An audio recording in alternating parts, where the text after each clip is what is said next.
Hey, this is Stan, and it's time for Morning Watch. We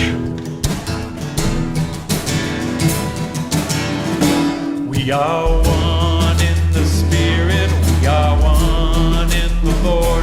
We are one in the Spirit, we are one in the Lord. And we pray that our unity may one day be restored. They'll know we are Christians by our love, by our love. Yes, they'll know we are Christians by our love.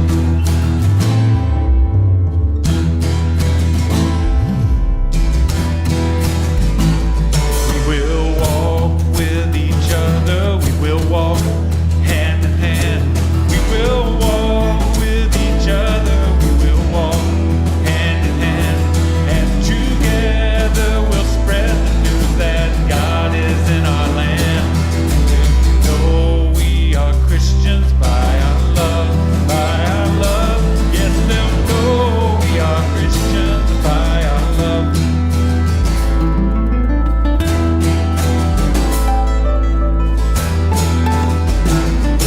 We will work with each other, we will work side by side. We will work with each other, we will work side by side. And we'll guard each one's dignity and save each one's pride. They'll know we are Christians by our love, by our love. Yes, they'll know we are Christians by our love. And they'll know we are Christians by our love, by our love. Yes, they'll know we are Christians by our love.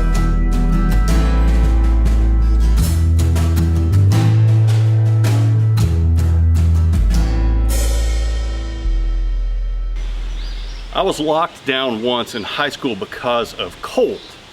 I went to high school in Naperville, Illinois, outside of Chicago, and one January we got stuck inside for weeks when the temperature never got above 0. But one night, my friend Todd Ice and I decided it was time to go out for a ride. I happen to remember it was 17 degrees below 0. Todd reminded me of my Rockmont friends. He's always up for an adventure, and he was also a Christian.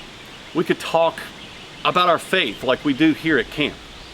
Well, that night we cruised Naperville at 17 below, but no one was out, and nothing was open except McDonald's, which happened to be the town hangout.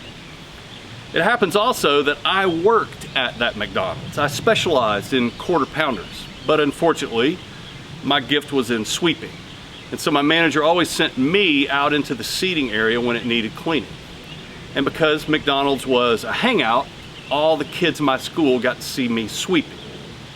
In my school, there were very clear social groups. There were jocks, burnouts, nerds, and greasers. And then there was the kid who cleaned up after them. One good thing about sweeping was the trash smasher. It was this long, heavy metal pole that was used to smash the styrofoam containers down into the trash cans.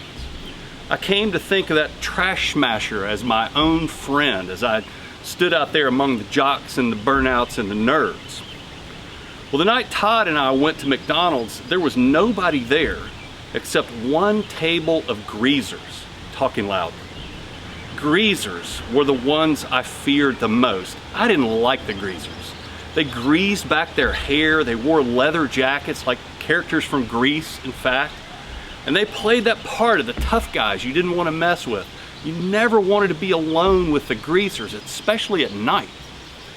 Well, that night we sat down to eat several tables away, and they started messing with Todd.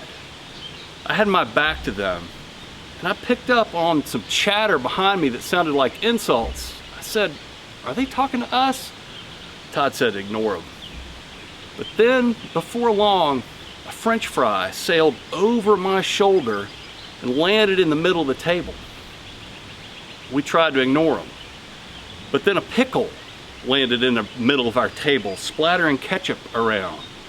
I said, "Todd, I think they are messing with us." Todd said, "Just be cool."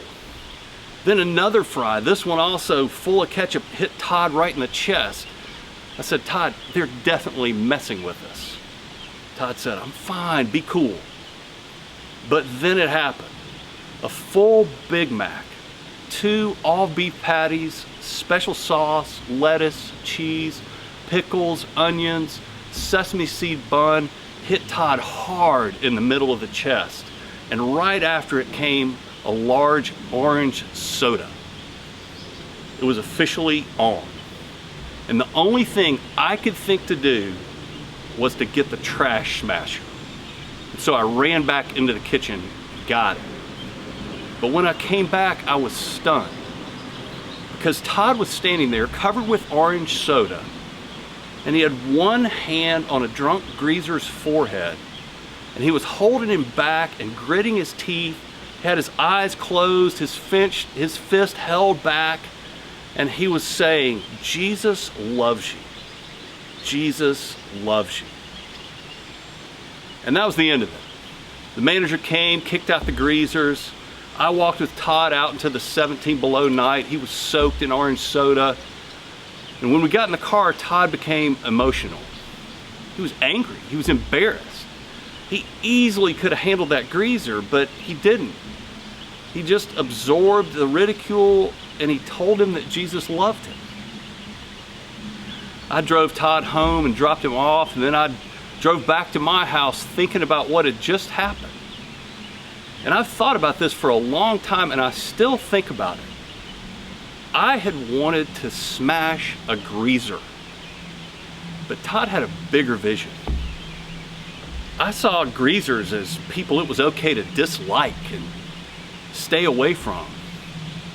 But Todd seemed to know that Jesus came into this world looking for greasers, and also for people like me. And Jesus is still calling people like me and you into a true adventure. Be well.